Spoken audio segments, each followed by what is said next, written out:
Clover Academy Season 1 Red Asta is honestly really good, and for single target, he is not going to fade away anytime soon, so if you do invest into him, I mean, it's not a bad idea. I think he only really starts to fade away when we get to people like Charlotte, right? Also Noelle and Charmy, which is the start of it. But it's really Charlotte and Noelle that the blue meta starts to pop out.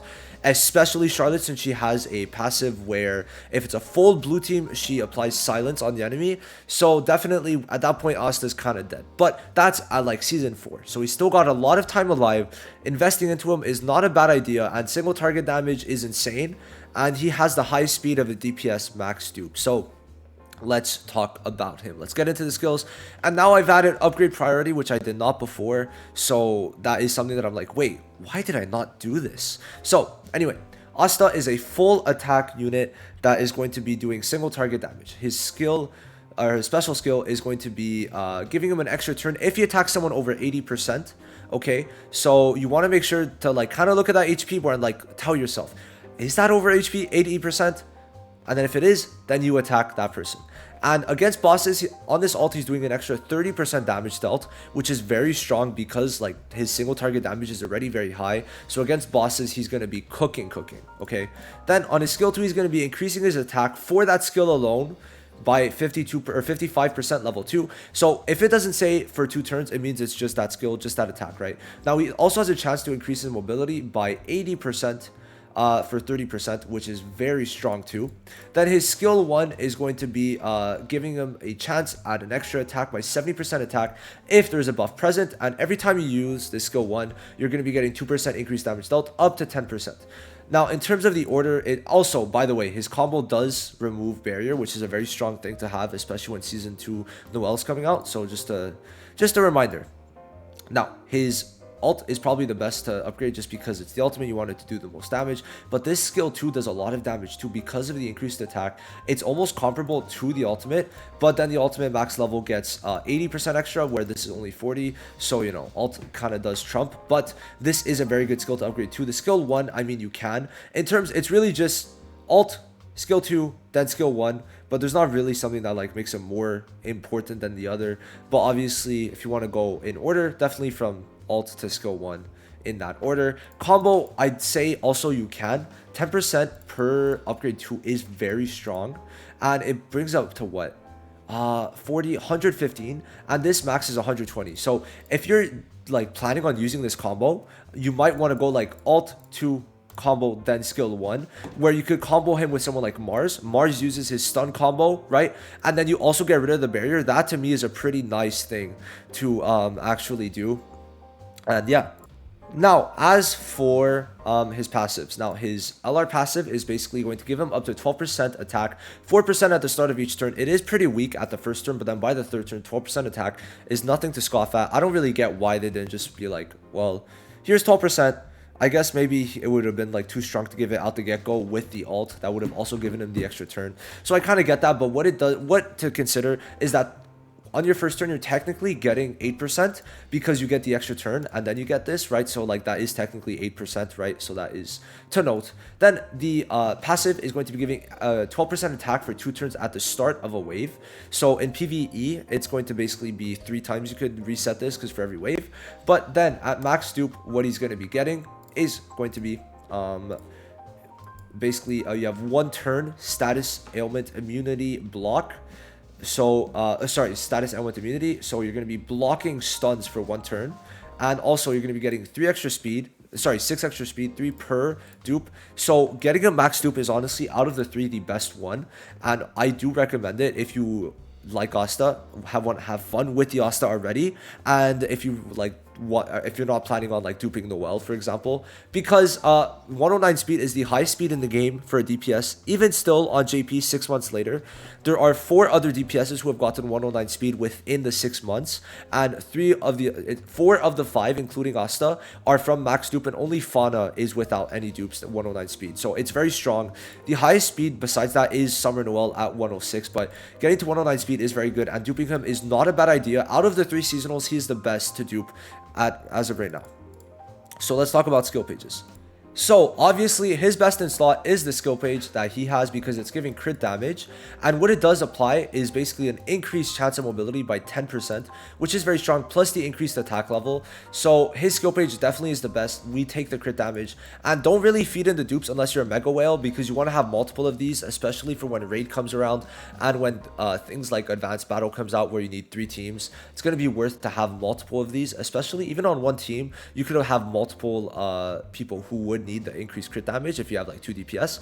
This skill page is one of the best even to date. I really do like it.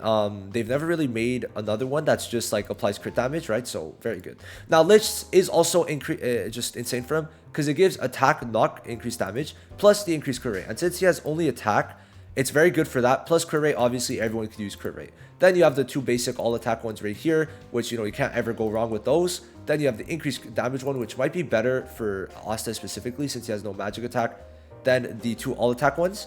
And then you got this one if you just don't have anything else. I mean, it's free, so that is very good that they're giving it for free without having to get to chapter 5 and like doing that.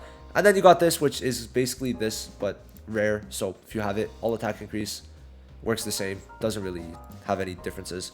So yeah, that's basically it for that. I guess we're going to Canada now, so let's move over to Canada since I have to actually show you guys some other stuff now, which is more related to Canada. So for the talent, I do recommend really going for these two because obviously he only has attack, so building with the 7% attack is great. Then he has 5% damage that works. If you want to put something in here, I would recommend the crit damage or crit is it crit damage and rate? I kind of forgot, I'm not gonna lie, but whatever crit value you're able to put into that slot, I do recommend putting it because the attack one, what's wrong with that is that it's half magic attack, so it's not as valuable. But yes, it is crit damage, so I would recommend putting the crit damage one into that for sure. Then as for the other ones, I'd put the SP plus the blocking, and here I would put speed, especially if you max duped them. Getting him higher than 109 speed is just GG, right? GG. Then here, give him the defense plus the defense every wave. If you want, you could also do this if you want to have the debuff immunity. I think it could decently work also. And then put defense here too. So yeah, that's basically how I would build my Asta.